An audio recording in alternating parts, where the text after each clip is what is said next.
जो हमारे young voter हैं, फर्स्ट टाइम वोटर्स हैं, उनकी जानकारी के लिए ख़ास आज हमारे साथ डीडी मॉर्निंग शो में सीधे बरेली उत्तर प्रदेश के ज़िला निर्वाचन अधिकारी श्री रविंद्र कुमार जी जुड़े हैं। सीधे चलते हैं और उनसे जानते हैं यंग वोटर्स को किन बातों का विशेष ध्यान रखना है। रविंद्र कुमार जी, आपका बहुत स्वागत है डीडी मॉर्निंग शो में। नमस्कार जयपाल जी, बहुत बहुत धन्यवाद जी। आपसे बातचीत की शुरुआत करें सर। जैसे कि अभी हमने कहा, यंग वोटर्स बहुत एक्साइटेड भी हैं, एंथुजियाज्म भी है, साथ ही जो उनके मन में कई संशय होते हैं, कुछ प्रश्न होते हैं, वो आपसे वो जानना चाहेंगे उसके उत्तर। चूंकि आप पूरे ज़िले में निर्वाचन की प्रक्रिया को बहुत बारीकी से जानते हैं और कल यानी 7 मई को आपके ज़िले में भी निर्वाचन होना है, तो सबसे पहले सर कौन से डॉक्यूमेंट्स जो हमारे वोटर्स हैं, यंग वोटर जो फर्स्ट टाइम वोट कर रहे हैं, कौन से डॉक्यूमेंट्स, कौन से दस्तावेज, कौन से क्रेडेंशियल्स लेकर जाएं अपने पोलिंग बूथ पर? देखिए, माननीय भारत निर्वाचन आयोग ने 13 डॉक्यूमेंट ऐसे दिए हैं। सबसे पहला तो एपिक कार्ड है, जिसको इलेक्टोरल फोटो आइडेंटिटी कार्ड बोलते हैं, वोटर कार्ड जो बोलते हैं। उसके अलावा 12 डॉक्यूमेंट की सूची है। उसमें सबसे जो पॉपुलर डॉक्यूमेंट है, जैसे आपको आधार कार्ड है, मनरेगा जॉब कार्ड है, बैंक का पासबुक है जिसमें आपका फोटो हो, ड्राइविंग लाइसेंस है, आपका पैन कार्ड है, पासबुक है। इस तरीके से 12 और डॉक्यूमेंट और एपिक मिला के 13 डॉक्यूमेंट है। उनमें से किसी भी डॉक्यूमेंट को लेकर आप वोट डालने जा सकते हैं। माननीय आयोग ने ये कहा है कि अगर आपके पास एपिक कार्ड है तो आप एपिक कार्ड लेके जाइए। किसी कारणवश एपिक कार्ड नहीं मिल पाता है, मिसप्लेस हो गया है, नहीं मिला है, तो आप 12 में से किसी भी डॉक्यूमेंट को लेकर जाइए, आप वोट दे सकते हैं। जी जी। ये चर्चा मयंक आगे जारी रखेंगे, लेकिन हाल ही में जैसे मैंने बताया, मैंने अपना मतदान कर दिया है नोएडा में, लेकिन जो फर्स्ट टाइम वोटर्स थे उनके मन में बहुत से सवाल थे, संशय थे, जैसे आपने बताया। आइए जानते हैं उनके कुछ सवाल और उनके मन में क्या चल रहा है।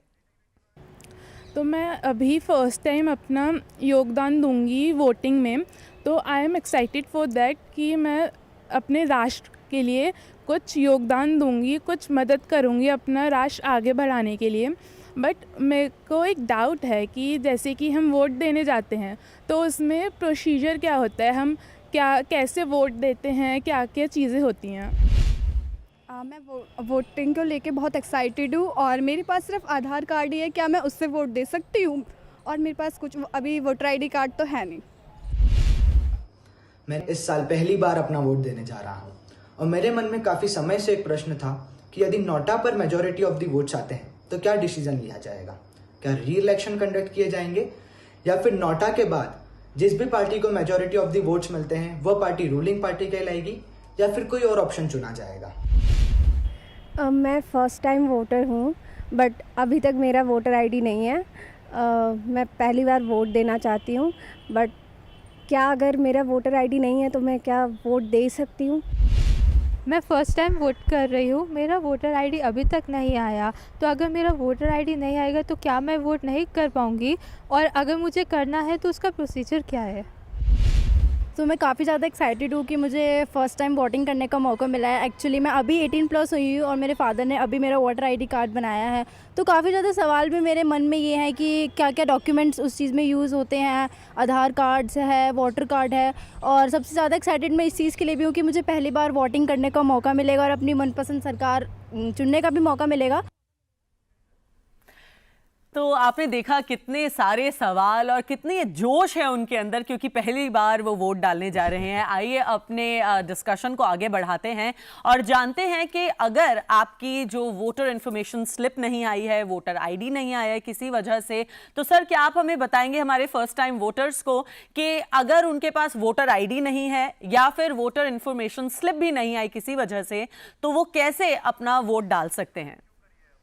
देखिए प्रियदर्शनी जी, सबसे पहले तो मुझे जो बच्चे हैं, नए वोटर्स हैं, उनकी उत्सुकता देख के बहुत अच्छा लगा। जी। बहुत छोटे छोटे सवाल हैं, हम लोग को भी पहले हुआ करते थे। अब कि काफी इलेक्शन कंडक्ट किए हैं तो लगभग सारे संशय दूर हो गए हैं। जहां तक बात है वोटर इंफॉर्मेशन स्लिप की, तो मैं आपको बताऊं कि माननीय आयोग ने वोटर इंफॉर्मेशन स्लिप को आइडेंटिटी डॉक्यूमेंट की लिस्ट में नहीं रखा। अच्छा, वो सिर्फ जो वोटर हैं उनको वोटिंग के कुछ दिन पहले बीएलओ द्वारा घर घर पहुंचाया जाता है। वो इसलिए कि उनके कौन से पोलिंग बूथ हैं, कौन बीएलओ हैं, इस सब की जानकारी के लिए। जी। अब दूसरा सवाल ये था कि अगर वोटर आईडी कार्ड नहीं है तो आप वोट दे सकते हैं कि नहीं। देखिए, माननीय आयोग का जो डायरेक्शन है वो ये है कि अगर आपका नाम वोटर लिस्ट में है तो आप वोट देने के लिए एलिजिबल हैं। मतलब वोट डालने के लिए आपको दो चीज चाहिए, एक तो उस क्षेत्र की, लोकसभा क्षेत्र हो या विधानसभा क्षेत्र हो, तो उस क्षेत्र के वोटर लिस्ट में आपका नाम होना चाहिए और आपको बूथ पता होना चाहिए। अब जैसे किसी के पास वोटर कार्ड नहीं है वो कैसे करे? तो गांव या ग्रामीण क्षेत्र जो लोग वहीं रहते हैं वो अपने बीएलओ से संपर्क करके पता कर सकते हैं कि उनका नाम वोटर लिस्ट में है कि नहीं। जो लोग शहर में रहते हैं, नए आए हैं, उस एरिया से अनभिज्ञ हैं, वो भारत निर्वाचन आयोग की जो वेबसाइट है उसको वोटर सर्विसेज पोर्टल बोलते हैं, voters.eci.gov.in, या voter line helpline app, voter helpline app को आपको डाउनलोड करना पड़ेगा। और जो वोटर सर्विसेज पोर्टल है उसको आप नेट पे खोल सकते हैं कंप्यूटर पे, उस पे जाइए।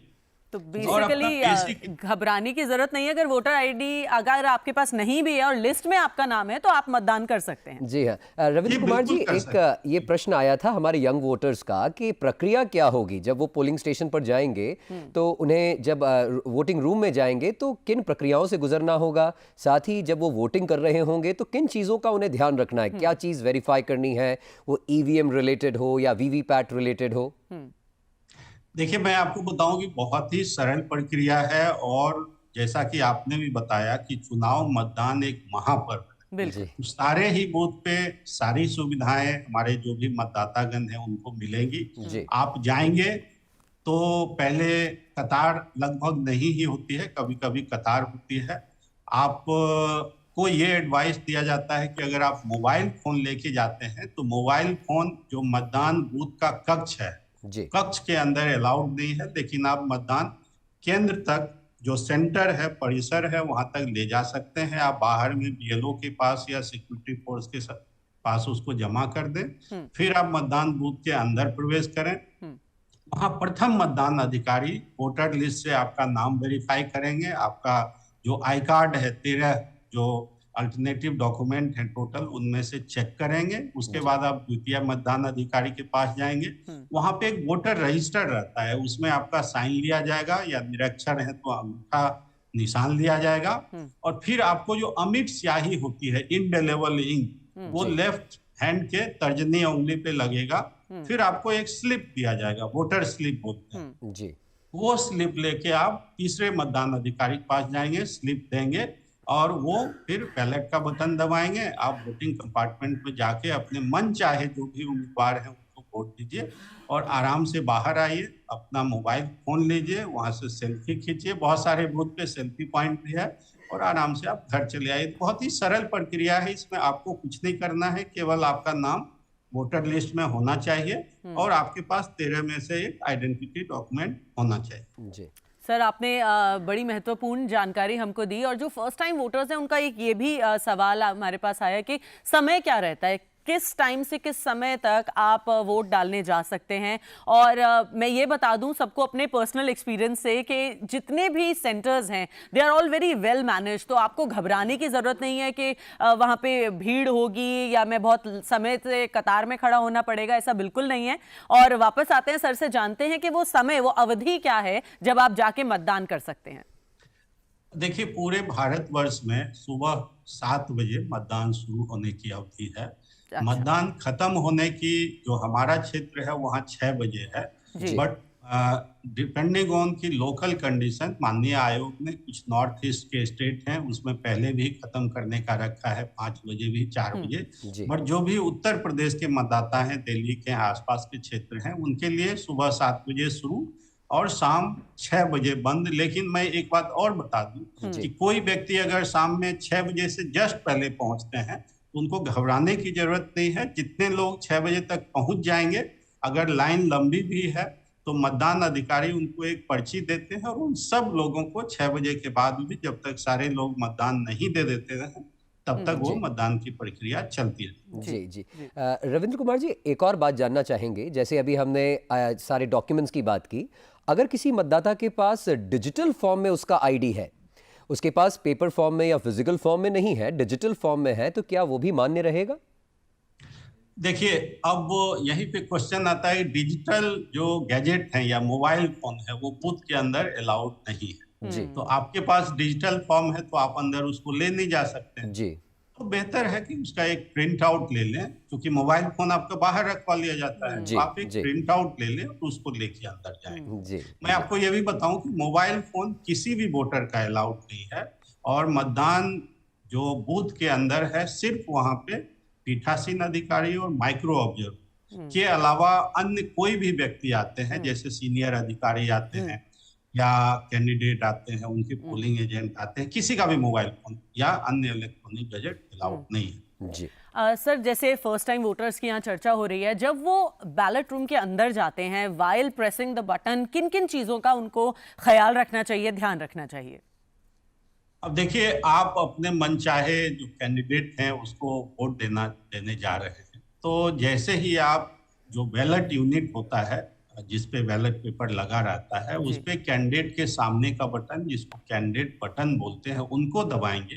तो आपको चेक करना है कि वीवीपैट में जो स्लिप निकलती है, जो पर्ची प्रिंट होके गिरती है, उस पर्ची पे भी उसी व्यक्ति का नाम, उसी कैंडिडेट का नाम और उनका चुनाव का सिंबल होना चाहिए। बहुत ही महत्वपूर्ण है।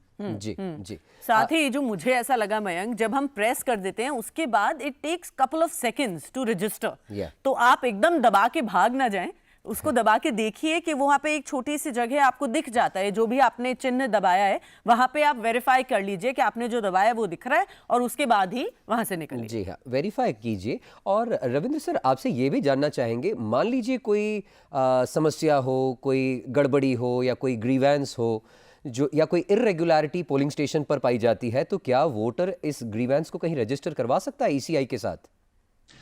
देखिए, सबसे पहले तो मैं प्यारे मतदातागण को ये बताना चाहूंगा कि अगर बूथ पे लाइव कुछ गड़बड़ी हो रही है तो आप सी विजिल ऐप पे उसका फोटो वीडियो बाहर से लेकर तुरंत कंप्लेंट रजिस्टर कर सकते हैं, और माननीय भारत निर्वाचन आयोग ने 100 मिनट का समय दिया है। 100 मिनट के अंदर उसका निस्तारण होता है और सीईओ ऑफिस, ईसीआई के ऑफिस इसको वॉच करते रहते हैं। बाकी अगर अन्य कहीं हो रहा है तो आप 1950 टोल फ्री नंबर पे फोन करके बता दीजिए।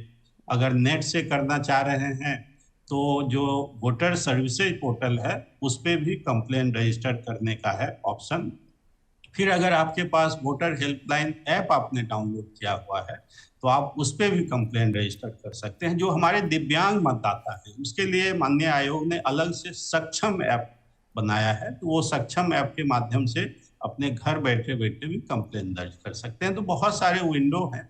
बेसिकली माननीय आयोग का ये मानना है कि किसी भी वोटर के किसी भी शिकायत का जो है मजबूती से इफेक्टिव वे में, यानी चुनाव आयोग आपकी समस्याओं को हल करने के लिए बैठा है। सर, चलते चलते बस एक उत्तर और जानना चाहेंगे, क्योंकि अभी देखा गया 2 फेजेस में थोड़ा पोलिंग परसेंटेज डाउन गया है, तो आपने विशेष तौर पर अपने यहाँ क्या इंतजाम किए हैं पोलिंग परसेंटेज को बढ़ाने के लिए? साथ ही एक वेदर रिलेटेड क्वेरी भी है, क्योंकि समर्स है, तो समर्स में क्या विशेष इंतजाम किए गए हैं? देखिए, मैं तो ये कहूंगा कि हालांकि पोलिंग परसेंटेज बढ़ाने या आप बताइए कि ज्यादा से ज्यादा मतदाता को बूथ पे लाने संबंधी एक्टिविटी तो पिछले 6 महीने से ज्यादा से चल रही है। उसमें जो भी नॉर्मल एक्टिविटीज हैं, भाषण प्रतियोगिता, कविता लेखन, ह्यूमन चेन और रंगोली बनाना, इस तरह से बेसिकली स्टूडेंट को इन्वॉल्व करके जो एक्टिविटी होती है वो पिछले 6 महीने से चल रही है। पिछले 3 महीने में हम लोगों ने इंटेंसिव कुछ ऐसी एक्टिविटी की है जो कि गली गली तक पहुंची है।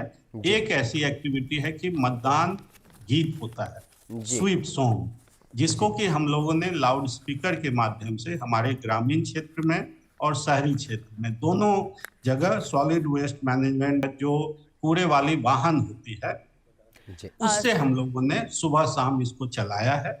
तो सुबह में या शाम में जब लोग काम करके आते हैं सब लोग सुनते हैं। इसके अलावा हम लोगों ने डिफरेंट कैटेगरी के स्वीप आइकन बनाए हैं एवरी असेंबली कॉन्स्टिट्यूएंसी वाइज। जैसे सबसे ज्यादा वृद्ध को, दिव्यांग को, ट्रांसजेंडर को, महिला को, सबसे यंग जो वोटर हैं उनको, उनके माध्यम से भी हमने अपील करवाया है। सर, और तो सभी को सामान्य यहाँ पर अधिकार मिल रहा है। एक और जाते जाते आपसे सवाल पूछना चाहेंगे कि अगर कोई लास्ट मोमेंट पे वोट डालने पहुंचे और समय लगभग खत्म सा हो गया है, तो उसके लिए क्या प्रावधान है? क्या उसको मौका मिलेगा या नहीं?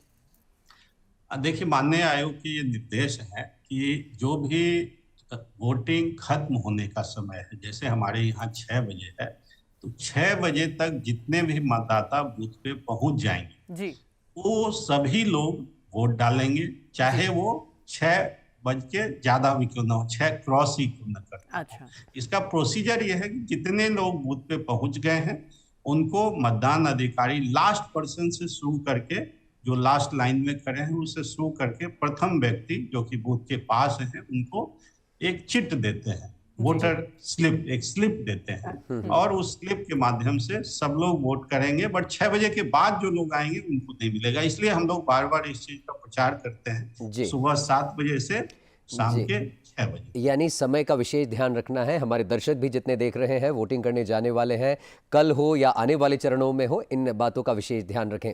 रविंद्र कुमार जी, आपने इतनी महत्वपूर्ण जानकारी वोटर्स के लिए साझा की, आपका बहुत बहुत धन्यवाद, बहुत बहुत आभार, और आपको अग्रिम शुभकामनाएं सफल मतदान करवाने के लिए कल। बहुत बहुत धन्यवाद और शुभकामनाएं। जी।